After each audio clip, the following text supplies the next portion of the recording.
Gann and Sons out of Rock Springs, Wyoming. I get to drive this beautiful 2000 379.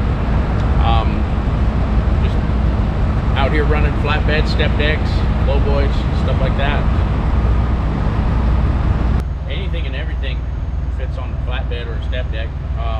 We've been hauling a lot of stuff for kill plants that's pre-manufactured parts coming down here to Texas. We take them all over the place. We go to Texas, Georgia, South Dakota, all over.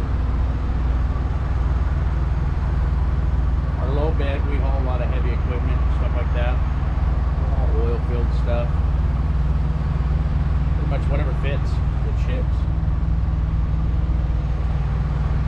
Front springs have been de-arched like 4 inches. Sits even lower than what it usually sits. It's bags in the front. Ride height's about 3.5 inches when it's running down the road. So if there's a dead rabbit in the road, we'll hit it.